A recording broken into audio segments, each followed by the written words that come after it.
Hello అండి, అందరికీ నమస్కారం. కొంతమంది ఆలోచనా విధానం ఎలా ఉంటుంది అంటే వాళ్ళు బయట ప్రపంచాన్ని చూడడానికి ఇష్టపడరు. అలా అని అవతల వాళ్ళని కూడా చూడనివ్వరు. అది ఇంట్లో ఉండే భర్త అయినా కావచ్చు, లేదంటే అత్తమామలు కూడా కావచ్చు, లేదంటే కొంతమంది బయట వాళ్ళు కూడా అయ్యుండొచ్చు. ఇలాంటి వాళ్ళ గురించి నా చిన్నప్పుడు మా తాత చెప్పిన ఒక చిన్న కథ గురించి మీకు చెప్తాను. ఇక కథలోకైతే వెళ్ళిపోదాం. ఒక చిన్న పల్లెటూరులోని ఒక బావిలో ఒక పెద్ద కప్ప ఒకటి ఉండేదట. ఆ కప్ప అక్కడే పుట్టి పెరగడం వల్ల దానికి వేరే ప్రపంచమే తెలియదట. దానికి తెలిసిందల్లా ఆ బావికి గల గోడలు మాత్రమే. ఆ కప్ప ఆ బావినే ప్రపంచంగా అనుకుంటూ అక్కడే జీవించసాగింది. ఒకనాడు కుంభవృష్టిగా వర్షం పడుతూ ఉంది. ఎక్కడ చూసినా నీరు వరదలుగా ప్రవహించసాగింది. ఈ వరదల వల్ల ఎలాగో తప్పించుకున్న ఒక సముద్రపు కప్ప ఆ బావిలో పడింది. బావి కప్ప సముద్రపు కప్పను చూడడంతోనే, ఎవరయ్యా నువ్వు, ఎక్కడి నుంచి వస్తున్నావు, నిన్ను ఇంతకు ముందు ఎప్పుడూ చూసినట్లు గుర్తులేదే అని ప్రశ్నించింది. నేను సముద్రం నుండి వస్తున్నాను. కుంభవృష్టి వల్ల కలిగిన వరదల కారణంగా ఎలాగో నేను సముద్రం నుండి బయటపడి ఈ బావికి చేరాను అని చెప్పింది సముద్రపు కప్ప. ఈ వర్షం ఆగే వరకు నాకు ఇక్కడ తలదాచుకునేందుకు కొంత చోటియ్యగలవ మిత్రమా అని దీనంగా అడిగింది సముద్రపు కప్ప. దానికేంలే, నీకు కావలసినంత చోటిస్తాను.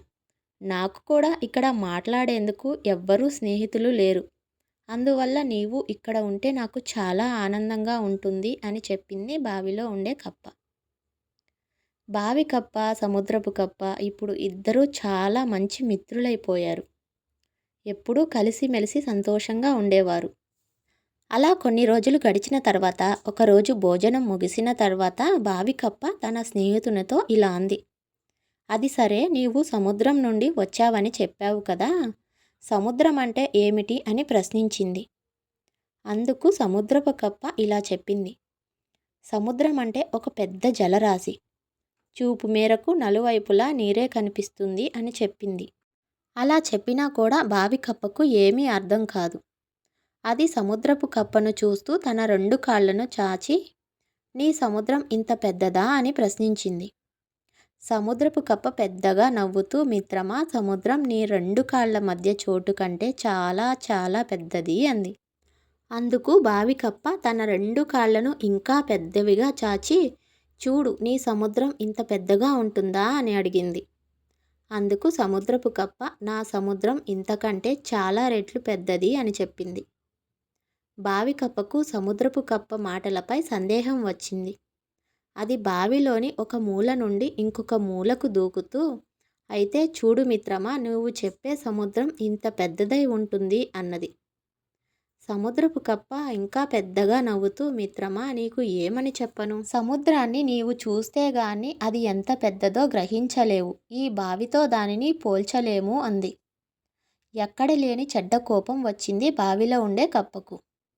నీవు వట్టి అబద్ధాల కోరువి. నా బావి కంటే నీ సముద్రం ఎట్లు పెద్ద ఉంటుంది అని అడిగింది. నీవు తక్షణం బయటికి వెళ్ళిపో, లేకపోతే నీ పీక నులిమి చంపేస్తాను అంది. సముద్రపు కప్పకు తాను తిరిగి సముద్రానికే వెళ్ళిపోవడమే మేలనిపించింది. బావిలో ఉండే కప్ప యొక్క వ్యక్తిగత అభిప్రాయాన్ని తాను మార్చలేనని సముద్రపు కప్ప గ్రహించింది. మనలో కూడా చాలామంది కప్పలాగా అలాగే ఉంటున్నాం. బావిలో లాగా మన వ్యక్తిగత అభిప్రాయాలు, అలవాట్లు నిజమైనవని, ఇతరుల అభిప్రాయాలు, అలవాట్లు అన్నీ తప్పని వారిని ఆశ్చర్యంగానూ అసహ్యంగానూ చూస్తూ ఉన్నాం. మనము మన అభిప్రాయాలను, అలవాట్లను మార్చుకొని సముద్రంగా, విశాలంగా ఆదర్శమైన అభిప్రాయాలను అలవర్చుకోవాలి. ఇతరుల ఆదర్శాలను గౌరవించి సహనబుద్ధితో మెలగాలి. ఇప్పుడు మీరే చెప్పండి, మీరు సముద్రం కప్పలాగా ఉండాలని ఆశిస్తున్నారా, లేకపోతే బావిలో కప్పలాగా ఉండాలని ఆశిస్తున్నారా? కొంతమంది ఆలోచన విధానం ఎలా ఉంటుంది అంటే, ఈ బావిలో కప్పలాగా వాళ్ళ ఆలోచనలు ఆ బావిలోనే ఆగిపోతూ ఉంటాయి. వాళ్ళు బయటికి రారు, అవతల వాళ్ళని బయటికి పోనివ్వరు. ఇలాంటి వాళ్ళ మధ్య చాలామంది తమ తమ ఆశయాలను, ఆశలను వదులుకొని వాళ్ళలాగే బ్రతికేస్తూ ఉంటారు. ఎప్పటికైనా వాళ్ళ అసంకుచిత ఆలోచనలు మార్చుకొని వారు అలాగే వారితో బ్రతికే వారిని కూడా బయట ప్రపంచాన్ని చూడనిస్తే అందరూ ఎంతో సంతోషంగా ఉండొచ్చు అనేది నా అభిప్రాయం. ఈ వీడియో మీ అందరికీ నచ్చిందనే అనుకుంటున్నాను. వీడియో గనక నచ్చితే ఒక లైక్ చేసి, షేర్ చేసి, సబ్స్క్రైబ్ అనేది చేసుకోండి. మరో మంచి వీడియోతో నేను మిమ్మల్ని మళ్ళీ కలుస్తాను.